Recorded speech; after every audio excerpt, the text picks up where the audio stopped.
¿Anda? Sí, porque no los veo allá afuera ni nada. Pastor, díganos, ¿qué va a pasar? ¿Qué sigue?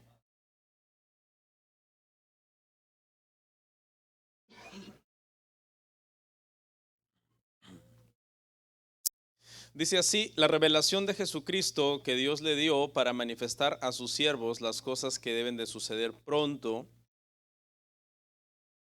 y la declaró enviándola por medio de su ángel a su siervo Juan, que ha dado testimonio de la palabra de Dios y del testimonio de Jesucristo y de todas las cosas que ha visto. Bienaventurado el que lee y los que oyen las palabras de esta profecía y guardan las cosas en ella escritas, porque el tiempo está cerca. Vamos a orar. Padre, muchas gracias por esta bendición, esta oportunidad de poder reunirnos en esta mañana para poder estudiar juntos, Señor, tu palabra. Ayúdanos para poder continuar con estos temas introductorios apenas para el libro del Apocalipsis. Estos temas de escatología y los tiempos del fin, que son tan atrayentes para muchos y al mismo tiempo muchas veces tan mal entendidos por muchos, Señor. Ayúdanos en el nombre de Jesús. Amén. Bueno, hermanos, voy a recapitular un poco. La semana pasada comenzamos con el tema tres principios para leer Apocalipsis. Vimos el primer punto, lo vamos a recapitular un poquito. Básicamente, hermanos, ahí en pantalla están los tres principios de los que estuvimos hablando.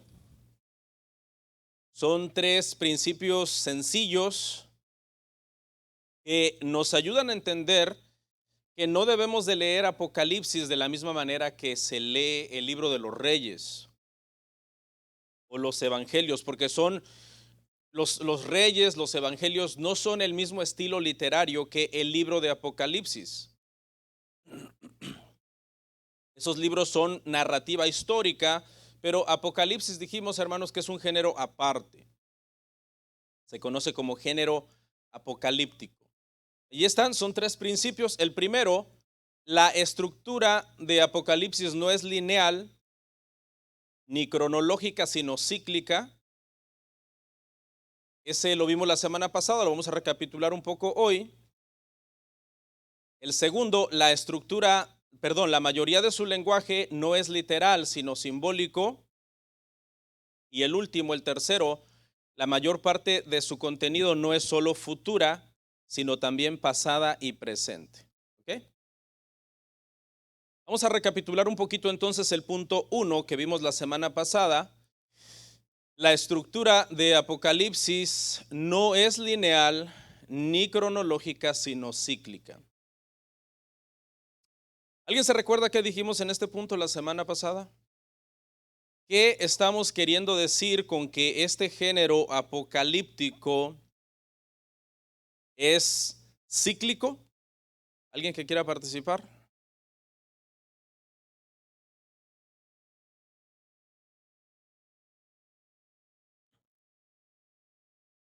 Exactamente, sí, muy bien. Dijimos entonces eso, que nuestro hermano acaba de decir, que el género apocalíptico suele regresar y narrar lo mismo varias veces, ¿ok? Pero desde ángulos diferentes. Eso se conoce como estructura cíclica.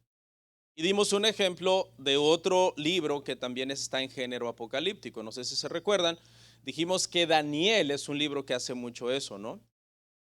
Y de hecho usted lo puede consultar en el libro, porque Daniel, cuando comienza a hablar de Babilonia, el imperio en turno, y de los imperios siguientes que vendrían después de Babilonia, hace eso y repite eso en varios capítulos diferentes del libro. La visión varía en el sentido de que los elementos son diferentes, pero la visión y el mensaje teológico de la visión es el mismo. Por ejemplo, si usted lo quiere ver en su Biblia, en su casa, En el capítulo 2 se presenta esta visión de Babilonia y los imperios siguientes como una estatua en Daniel 2. Sin embargo, cuando uno llega al capítulo 4, lo presenta como un árbol. Es la misma visión, está hablando del imperio babilónico y los imperios siguientes. En el capítulo 7, sin embargo, lo presenta como las 4 bestias y luego en el capítulo 8 como un carnero y un macho cabrío. Si esto tú lo quieres leer cronológicamente como visiones diferentes y cosas diferentes, ¿qué va a suceder? Bueno, te vas a encontrar interpretando de manera diferente o tratando de encontrar nuevas cosas, pero con un tema diferente en los diferentes pasajes, cuando en realidad trata de lo mismo. Babilonia y los imperios siguientes. Y lo único que se debería de encontrar entonces en el capítulo que sigue es más detalles, pero del mismo tema, hermanos. Amén. Dijimos que en el caso de Apocalipsis sucede lo mismo, que hay una serie de temas que están contenidos desde la primera venida del Señor hasta el estado eterno o hasta la segunda venida, que es antes del estado eterno. Y en ese periodo de tiempo dijimos que suceden entonces 7 ciclos. Y trajimos una visual ahí, es esa, ¿no? Ahí están los ciclos que estuvimos explicando la semana pasada. Y dijimos que entonces en todos esos ciclos encontramos temas que se repiten. Trajimos un diagrama, no sé si lo pueden poner los hermanos, y hago una breve explicación para los que no vinieron de eso, ¿no? Entonces ahí, estos son los temas desde aquí hasta aquí. Estos son los ciclos, no se ve bien ahí, creo, ¿no? Son los ciclos y este tema lo podemos encontrar en diferentes ciclos. Me parece que hicimos un ejercicio con este, ¿no? El tema del rapto o segunda venida, que es el mismo nombre para un mismo evento, el regreso del Señor. Y lo estuvimos rastreando así en diferentes ciclos de los 7 ciclos que están contenidos acá. ¿Recuerdan? Ya, estoy refrescando ahí un poquito entonces este tema, recapitulándolo un poco para que lo podamos entender. Bueno, ese fue entonces el primer principio que estuvimos analizando la semana pasada. Amén. Este principio es muy importante para no entender entonces en Apocalipsis como todo nuevo, cosas extrañas y nuevas y un montón de ramificaciones de un tema en donde entras por una rama y luego te vas por otra y esa rama te lleva a otra y a otra y a otra. Eso es leer Apocalipsis así, lo único que te va a hacer es meterte en muchos problemas. ¿Ven? Daba yo el ejemplo de a veces los pasajes paralelos de los evangelios. Cuando en Marcos 2, decía yo, por ejemplo, nos habla del pasaje del paralítico y luego rastreamos ese pasaje en Lucas, el mismo tema, lo único que encontramos es más detalles del mismo asunto. No podría uno decir, no, este era otro paralítico, no es el mismo, es otro caso que se parece muy, no, es el mismo tema, porque de hecho hasta la Biblia está marcada, ¿no? En esos temas que son paralelos hasta cuando está el tema, y si tú buscas a la par, las referencias bíblicas te llevan a las demás citas que hablan de ese mismo tema. Bueno, entonces ahora sí, hermanos, vamos a ver el punto número 2. Aquí acaba la recapitulación y vamos a ver el punto número 2. Y se titula, la mayoría de su lenguaje no es literal, sino simbólico. Entonces, este es el tercer principio de los 3 principios que hemos estado estudiando hasta aquí sobre cómo leer Apocalipsis. Entonces, ya vimos el primero, este es otro principio que usted debe de tomar en cuenta cuando está leyendo este libro. Yo creo, hermanos, que no se necesita ser un experto para darse cuenta desde la primera vez que uno lee el Apocalipsis que está lleno de simbolismos. Si tú quieres ser muy literalista en el libro de Apocalipsis y abordar el libro en primer plano desde una posición literalista, que tú digas, no, esto es literal, te vas a meter en serios problemas. ¿Okay? Vamos a ver una cita del Antiguo Testamento para explicarle un poco más a qué me refiero. Mire lo que dice Isaías 55:12. Ahí está en pantalla. Dice, porque con alegría saldréis y con paz seréis vueltos. Los montes y los collados levantarán canción delante de vosotros, y todos los árboles del campo darán palmadas de aplauso. Yo creo que todos al leer este pasaje nos damos cuenta, hermano, que aquí este versículo está lleno de simbolismos y de metáforas y de un lenguaje figurado. Obviamente, porque nosotros sabemos que los montes no cantan. Bueno, excepto la gente que se apellida Montes. Pero los árboles también no aplauden. Esto es un lenguaje simbólico. ¿Ok? Este método, hermano, de interpretar esto como simbolismo en este pasaje de Isaías 55:12 es la misma intención con la que debemos de acercarnos al Apocalipsis. De hecho, el Antiguo Testamento está lleno de poesía. Muchos pasajes de los profetas son poesía. Por ejemplo, aquí estamos leyendo a Isaías. Isaías nos puede narrar muchas cosas que son históricas, pero también pasajes poéticos.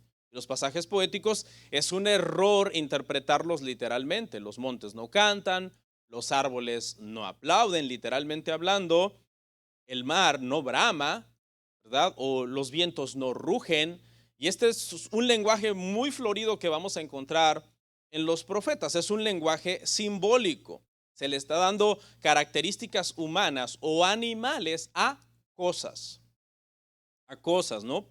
Porque ¿quiénes son los que cantan y aplauden? Bueno, los humanos cantamos y aplaudimos. Los animales braman o rugen.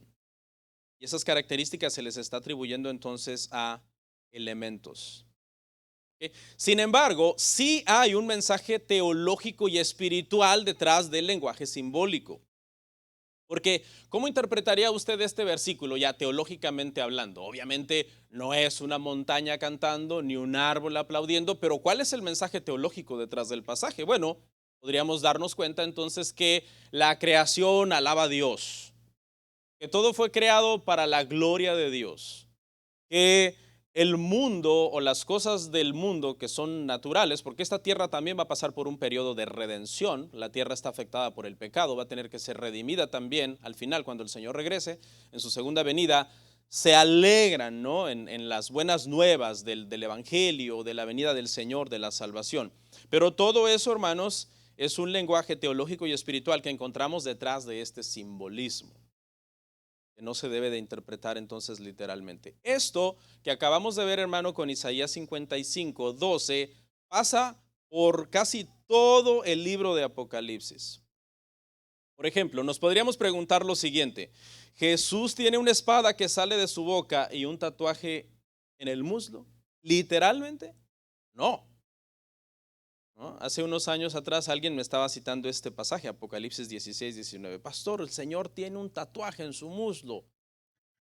Entonces yo me puedo hacer uno, interpretando literalmente algo que tiene un significado obviamente espiritual. Los 144,000 son solteros que tienen escrito el nombre de Dios en la frente. No, detrás de eso hay un lenguaje, eso es un lenguaje simbólico que apunta a un mensaje espiritual. Los dos testigos sacan fuego literalmente de su boca. No, la bestia con 7 cabezas y 10 cuernos es real, es decir, va a haber un monstruo de ese tipo de dimensión real que va a andar, hermanos, por toda la tierra, así como la película de Godzilla, no sé, matando a la gente. No, eso no es real, todo es el lenguaje simbólico. ¿Qué es el río, por ejemplo, que sale de la boca del dragón? ¿Es un dragón literal que sale un río de su boca? No, todo eso, hermanos, es simbólico. ¿Ok? Es muy importante, hermano, eso. Ahora, aquí voy a hacer una aclaración, porque también, si no, nos vamos a ir al otro extremo. ¿Significa eso que todo en Apocalipsis es simbólico? No, pero la mayoría es simbólico. La aproximación correcta es interpretar simbólicamente, a menos que el pasaje sea tan obvio que tengas que interpretar literalmente. En el libro de Apocalipsis, esa es la aproximación correcta. ¿Okay? En el resto de la Biblia es al revés. Interpretar literalmente, a menos que el pasaje no tenga sentido literal y te veas obligado a interpretar simbólicamente, como el pasaje de Isaías que acabamos de ver, 55:12. ¿Ok? Entonces aquí, lectores, como estamos viendo 3 formas de leer Apocalipsis, usted como lector debe de saber que la principal forma de interpretar Apocalipsis es simbólica. A menos que usted esté obligado en una parte a decir, no, es que esto es literal. ¿Ok? El libro enseña obviamente verdades teológicas entonces, pero de forma visual. Y lo visual no se debe de interpretar literalmente. Ese es el punto. Todo lo que son este tema de visiones, todo el tema de los sueños de Nabucodonosor que tuvo que interpretar Daniel, están en ese género apocalíptico lleno de imágenes, no se debe de interpretar literalmente. Por ejemplo, el día de hoy, hermanos, existe la cultura de los emoticones. Dicen en español a los emojis, ¿no? Le llaman así. ¿Cuántos algunas veces han usado los emojis, no? Estos simbolitos, estos dibujitos, para mandar un mensaje de texto en las redes sociales se utiliza mucho para publicar. ¿Qué es lo que están tratando de comunicar esos dibujitos, hermano? Un mensaje, ¿verdad? Un mensaje, una emoción, de hecho. La palabra emoticón o emoji está conectado con el tema de emoción. Por ejemplo, ¿qué significa un corazón? Puede significar amor, puede significar me encanta. Un pulgar arriba, ¿qué significa? Me gusta. No, estoy de acuerdo, me gusta. Una cara así como roja, ¿qué significa? Enojo, estoy enojado. Alguien diría, también yo la uso para decir tengo calor. Una cara congelada, tengo frío, ¿no? Está frío. Una llama, algo que está caliente, está en el punto, muy bien. Un triángulo amarillo con un signo ahí de exclamación significa peligro, ¿verdad? Todos esos símbolos, hermano, esas figuritas, esos dibujitos, con que tú pongas ese dibujito, tú estás mandando un mensaje, sin palabras prácticamente, pero la persona tiene que interpretar el mensaje basado en ese símbolo. Eso es más o menos, hermano, lo que sucede por todo el libro del Apocalipsis. Van apareciendo visiones, esas visiones están llenas de figuras, llenas de imágenes, llenas de símbolos, en muchos casos extraños, como esa bestia que acabamos de describir, y el error sería interpretarlo literalmente. ¿Ok? Por ejemplo, vamos a ver una siguiente visual para dar un ejemplo de esto, cómo esto sucede en el Apocalipsis. Espero que lo puedan ver, hermanos. Por ejemplo, en esta, si usted ve la línea de arriba, toda esta línea de arriba aquí presenta temas. El primero es Jesús, ahí. Iglesia, juicio, recompensa, Satanás, enemigos de Dios, hasta aquí, ¿no? Toda esta línea. Bueno, estas que están de aquí para abajo son figuras. Las columnas cuando descienden hacia abajo son figuras, imágenes, visiones, dibujitos, podríamos decir, lo podríamos representar con un dibujito que hablan del tema que encabeza aquí arriba. ¿Ok? Por ejemplo, veamos ahí el de Jesús, ¿no? Alfa y Omega. ¿Qué es el alfa y el omega? Son la primera y la última letra del alfabeto griego, ¿no? De hecho, yo sigo un ministerio en internet que se llama Alfa y Omega y su logotipo es eso. Una alfa y una omega del doctor James White. Y entonces, ¿de quién está hablando? ¿De quién? De Jesús, porque Jesús es el alfa y la omega. Un cordero. Si usted tiene una Biblia de estudio ilustrada y llega a un punto en donde está un cordero, hay unas Biblias que utilizan ciertos dibujitos así pequeñitos, una palomita, una llamita de fuego, un cordero, etcétera. ¿Qué está representando ese cordero? Cristo. Un león. Cristo. Estrella de la mañana. Cristo. Voz de trompeta. Cristo. Ojos de fuego. Lo mismo a Cristo. Un cinto de oro. Un jinete. A una boca de espada o una pequeña espada, digamos, como saliendo de la boca, un rostro como de sol iluminado por luz o unos pies de bronce. Todas esas que acabo de mencionar, desde aquí hasta aquí, son visiones o figuritas o imágenes o dibujitos, como usted lo quiera llamar, que representan a Jesús. ¿Sí? Y lo mismo sucede aquí. Por ejemplo, hagamos un segundo. El tema de la iglesia, ¿no? 7 candeleros. Si pudiéramos dibujar así 7 candeleros miniatura, ¿qué sería? La iglesia. ¿No? Unas columnas, la iglesia. 24 ancianos, la iglesia. Los 144,000, la iglesia. Los 2 testigos, la iglesia. La ciudad santa, la iglesia. El templo, la iglesia. La esposa, la iglesia. La nueva Jerusalén, la iglesia. Una mujer con alas, la iglesia. Incienso o las oraciones, la iglesia. Todos estos de aquí. Este diagrama, hermano, les ayudaría a ustedes mucho a que cuando están leyendo el libro de Apocalipsis y les sale un tema de estos temas sobre todo por aquí que parecen tan complicados muchas veces, que quiénes son los dos testigos, que quiénes son los 144,000. Bueno, representan a la iglesia, representan a los santos. Quiero ver, hay uno que me llamó mucho la atención, el que sigue, de hecho. Vamos a ver ese rapidito nada más, porque se me llamó la atención. Juicio, ¿no? Juicio, aquí está. Y es que en ese tema del juicio, la gente se enreda, que los sellos, que las trompetas, que las copas, que cuando acaba la séptima, el séptimo sello es el inicio de la primera trompeta, y que cuando acaba la séptima trompeta es el inicio de la primera copa. Cuando es tan fácil simplemente resumir todos esos eventos en un tema general. Hay un solo tema general del que habla todas esas cosas. ¿Qué? Juicio. Eso es todo, juicio. No tienes que desentrañar todos y cada uno de los detalles de la copa y del sello y de la trompeta y que dónde cayó, que en el mar, que una estrella, que tratando de muchas veces imaginarte una estrella gigante, etcétera, sino simplemente decir, ok, esta es la parte del Apocalipsis que nos está hablando del juicio, ¿no? El Señor va a regresar, va a juzgar a todo el mundo y vamos a entrar en una nueva era entonces ya establecida por el Señor, el estado eterno. ¿Ok? Bueno, vamos a continuar entonces, ya no vamos a ver los demás, pero el que quiera este diagramita yo se lo puedo compartir. ¿Ok? Ahora, aquí una buena pregunta sería, ¿cómo sabemos? Déjenme tomar el diagramita, porque aquí viene una pregunta interesante. Una pregunta, ajá, déjeme ahí. ¿Cómo sabemos esto? ¿Cómo podemos deducir esto? Pastor, ¿usted está inventando esto? ¿Qué significa? No. Eso se puede conocer a través de conocer el Antiguo Testamento.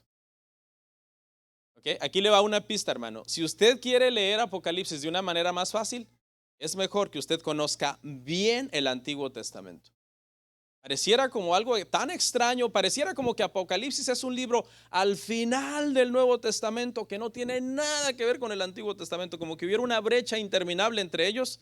El Apocalipsis es el libro que más conexión tiene con el Antiguo Testamento.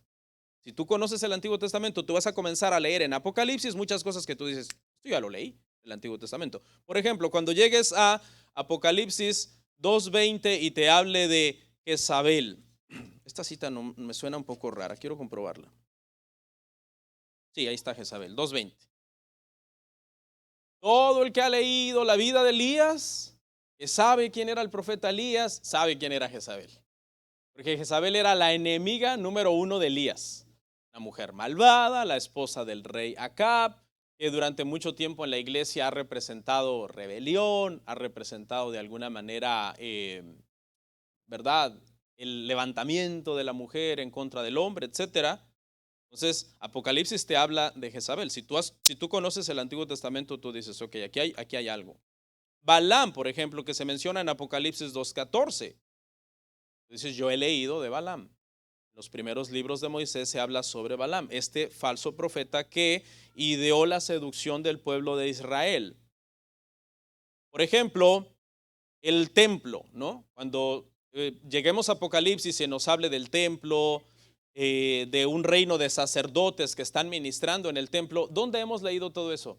En la ley, en Levítico, en Crónicas, cuando David instituyó los levitas para el culto, etcétera.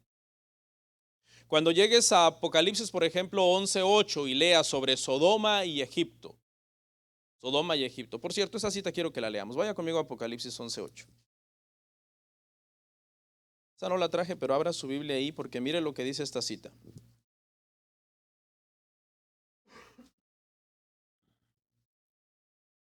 Dice, y sus cadáveres estarán en la plaza de la gran ciudad, que en sentido espiritual se llama Sodoma y Egipto, donde también nuestro Señor fue.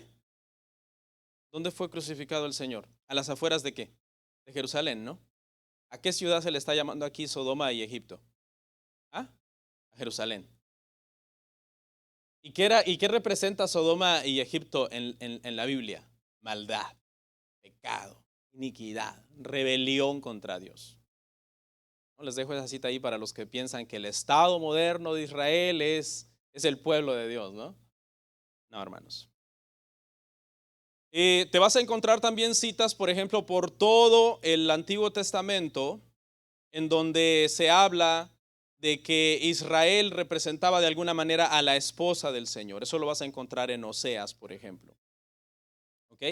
Te vas a encontrar en todo el Antiguo Testamento las 12 tribus de Israel preparadas para la guerra, para la batalla. Eso también lo vas a encontrar en Apocalipsis. El lagar de la ira de Dios, un tema muy repetitivo en los profetas, por ejemplo, Isaías 63:2, Joel 3:13 hablan del lagar de la ira de Dios, y ese tema del lagar de la ira de Dios lo vas a encontrar también en Apocalipsis. Por ejemplo, Apocalipsis 14:19 lo menciona igual. El tema del agua de vida ofrecida gratuitamente, que es un tema también de los profetas. Por ejemplo, está en Isaías 55:5 y se encuentra al final de Apocalipsis en el 22:17. Jerusalén como la ciudad de Dios lo vas a encontrar por todo el Antiguo Testamento y es un tema que va a ser confirmado en el Nuevo Testamento, en el Apocalipsis. ¿Okay? Entonces, es bien importante conocer el Antiguo Testamento, hermanos, para poder comprender mejor el Apocalipsis, porque de allí tú puedes hacer la conexión. Tú estás leyendo un tema de juicio en uno de los profetas y encuentras ese mismo tema en el Apocalipsis, ya sea en el tema de las copas, de la ira, de los sellos, perdón, de qué más, copas, sellos, trompetas. Entonces, esto es lo mismo, está hablando de juicio, un tema que ya se habló en el Antiguo Testamento. ¿Ok? Entonces, el principio de interpretación simbólica del libro es sumamente importante, que nos va a permitir hacer esas conexiones entre el Apocalipsis y el resto de la Biblia. Muy importante. Es el libro que más alusiones contiene al Antiguo Testamento. Incluso si usted pone los otros 26 libros del Nuevo Testamento, ¿ok? Y lo compara con Apocalipsis, Apocalipsis contiene más alusiones al Antiguo Testamento que los otros 26 libros juntos. Así de lleno está del Antiguo Testamento el libro del Apocalipsis, hermanos. ¿Amén? Y hay un tema muy importante en Apocalipsis, el tema de los números, hermano. Y ahí con eso voy a cerrar, creo. El tema de los números en el Apocalipsis, porque en el Apocalipsis, hermano, algo que uno va a encontrar es bastante numerología, que también se tiene que interpretar simbólicamente. El número más encontrado es el número 7. Representa perfección, compleción. Aparece por primera vez en Apocalipsis 1:4. Ahí es donde aparece por primera vez este número. Se la voy a leer.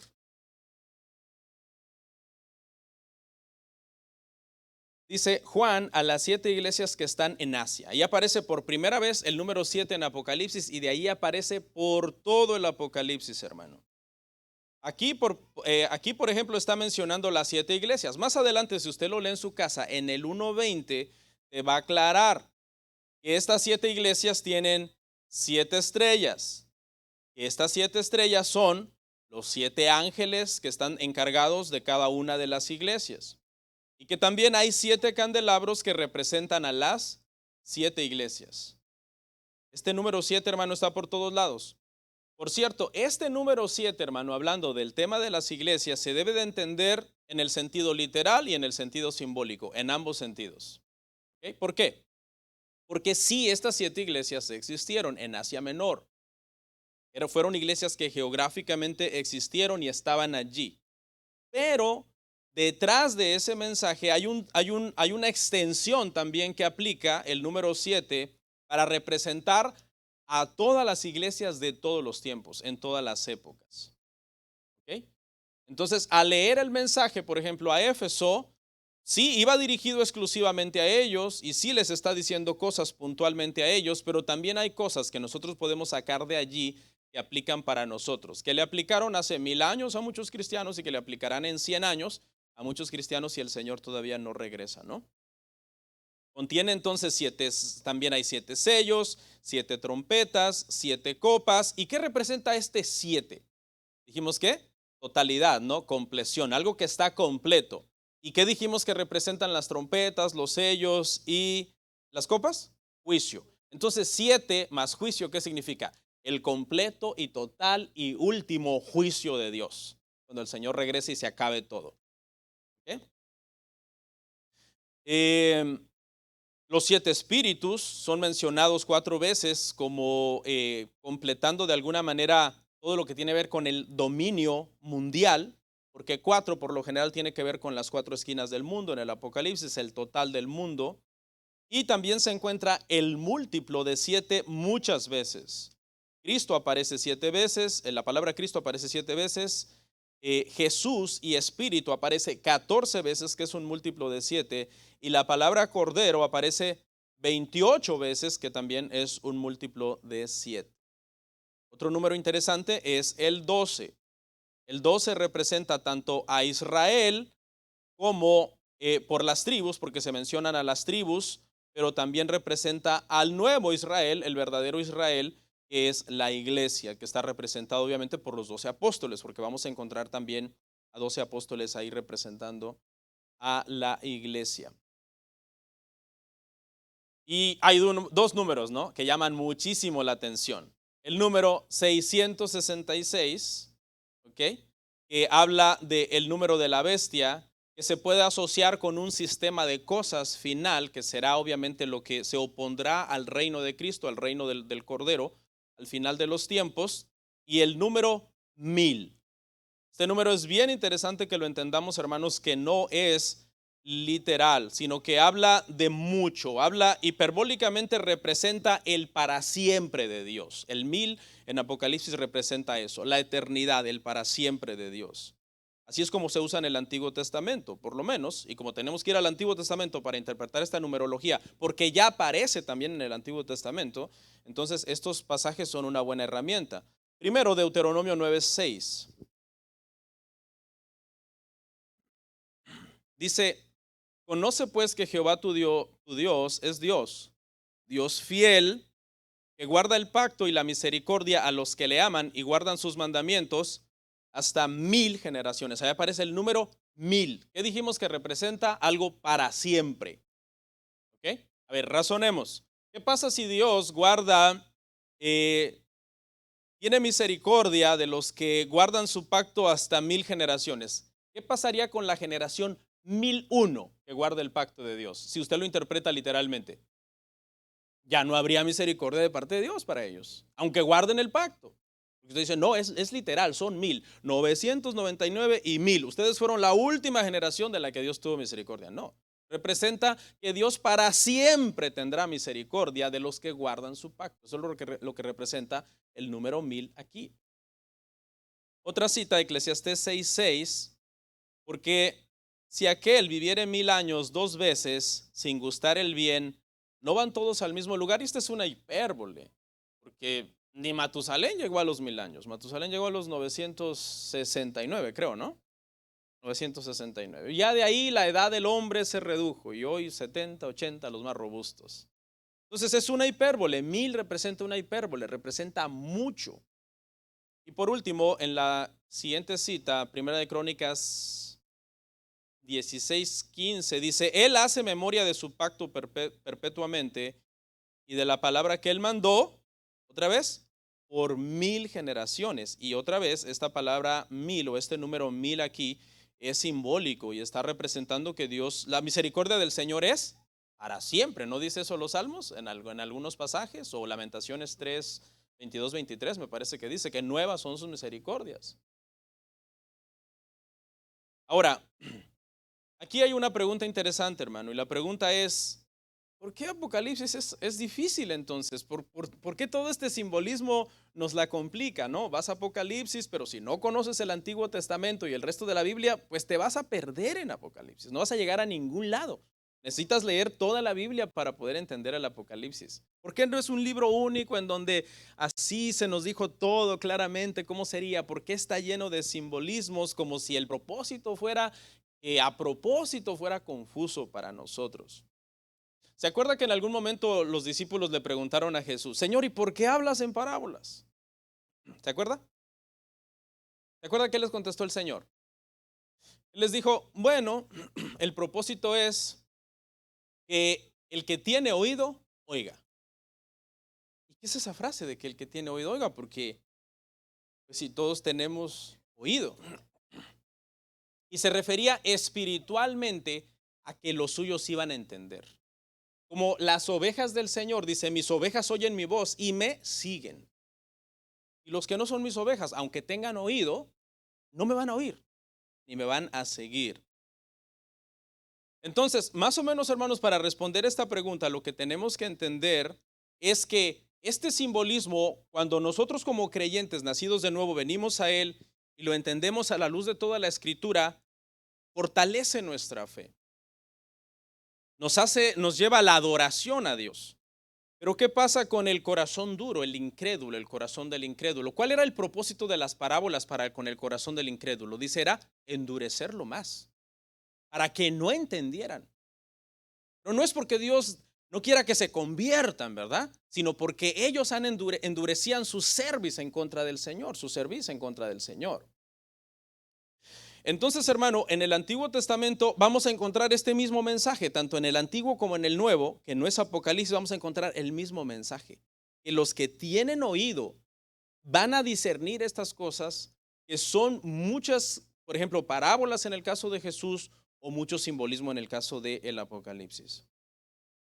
Porque esto de que el que tiene oído para oír, oiga, no es de Apocalipsis. Mire, veamos una cita en el Antiguo Testamento. En Ezequiel 3:27.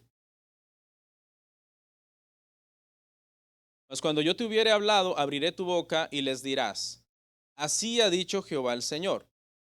El que oye, oiga. Y el que no quiera oír, no oiga. Porque casa rebelde son. ¿Ok? El mensaje iba como dirigido al oído y al corazón de aquellos que amaban al Señor. Querían adorar al Señor, buscar al Señor. Y en el Nuevo Testamento, en el libro de Mateo, también se repite esta instrucción. En Mateo 13:9. Mateo 13:9 dice así, dice, el que tiene oídos para oír, oiga. Entonces, ¿quiénes son estos, hermano, que tienen oído para oír las parábolas, todas estas visiones de Daniel, de Juan en la isla de Patmos? Los justificados, los nacidos de nuevo, los llamados por el Señor, son los que van a tener este oído de poder decir, esto es lo que el Señor está diciendo en esta parte que es simbólica, pero que tiene un mensaje teológico para nuestra vida. ¿Ok? Bueno, lo vamos a dejar ahí, el punto número 3. Ponme el punto número 3 nada más para que les dé una animada a los hermanos y vengan el siguiente domingo. La mayor parte de su contenido no es solo futura, sino también pasada y presente. Y este es un punto largo, hermanos. Este punto nos va a tomar una clase, este punto 3. Entonces, creo yo que mejor lo vamos a dejar allí y vamos a dar unos 2 minutos para ver si hay una pregunta o dos preguntas. Ya con eso oramos y terminamos. Amén. Las 10:06, tenemos 3 minutos, 3 minutos para ver si hay una pregunta de lo que hablamos hoy, hermano, o de alguna cosa que usted quiera saber que no sea difícil y también que no sea una aportación, ¿verdad? Pastor, mire, yo tengo una aportación. No, si tiene una aportación, predique el otro domingo, el tema 5. A ver, vamos con la hermana Mélida primero y luego acá.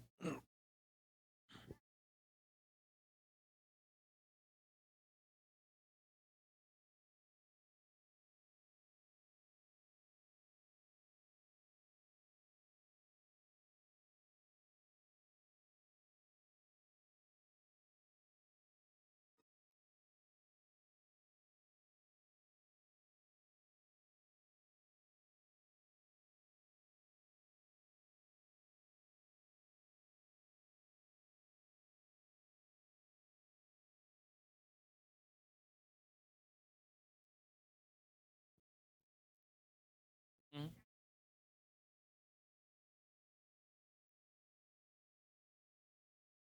Sí, ok.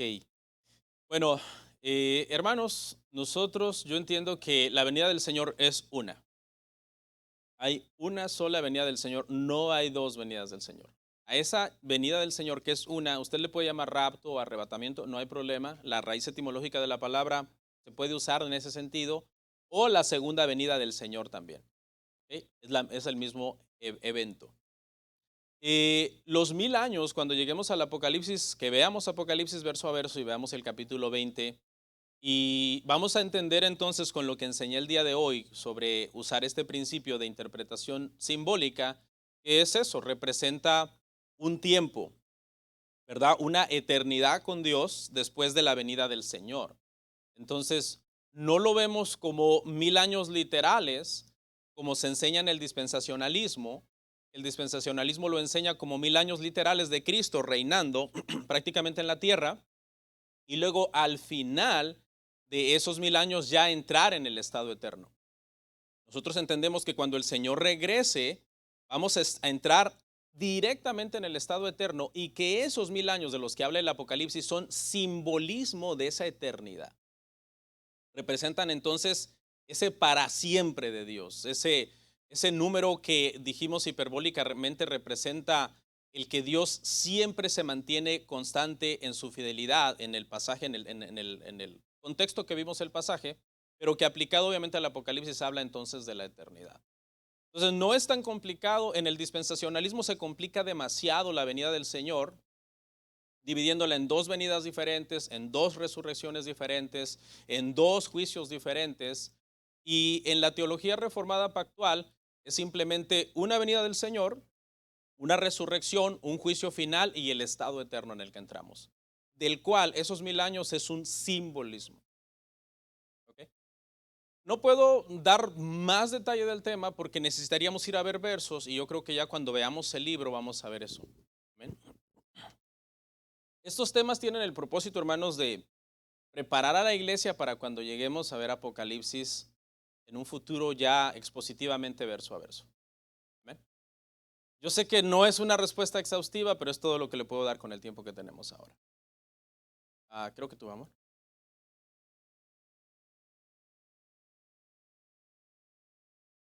Muy bien, muy buena pregunta. Usted sabe que cuando se llega al tema de los 144,000 y se comienza a mencionar específicamente que 12,000 por cada tribu, se comienza a hablar de su carácter moral, que son jóvenes vírgenes, que nunca probaron vino, etcétera. Mucha gente lo interpreta literal y dice, no, ese es el pueblo de Israel. Ese es el pueblo de Israel porque obviamente ahí dice que son de tales tribus, ¿no? Pero en la teología pactual, hermanos, se entiende que todos esos números son simbólicos. Acuérdense, 12,000, su múltiplo sería un múltiplo de 1000, 12 por 1000, sería 12,000. Y también habla de algo que es un número que representa una totalidad. Entonces, todos esos 144,000 ya multiplicados por 12, 12 por 12,000 son 144,000, representa a la iglesia de todos los tiempos. ¿Ven? Eso es como nosotros lo entendemos, que es un número simbólico. Obviamente, hay que verlo con lujo de detalle y explicarlo, ¿no? Para que se entienda por qué esos 144,000 representan entonces a la iglesia de todos los tiempos. Igual no tengo más como que agregar, pero cuando lleguemos ahí creo que lo vamos a ver con más detalle. El que quiera el libro que estamos leyendo, no sé si alguien trae el libro, que me lo preste un segundo, ¿no? Escatología práctica. Lean ese libro porque ese libro les va a ayudar mucho a entender estas clases que estamos dando. ¿Ok? Eh, Todo el mundo lo puede leer, no hay ningún problema. Yo estoy tomando material de ese libro, estoy tomando material de otro comentario de Apocalipsis y de Herman Bavinck, Dogmática Reformada. ¿Amén? Una última pregunta, ya con eso terminamos. Sí, hermano.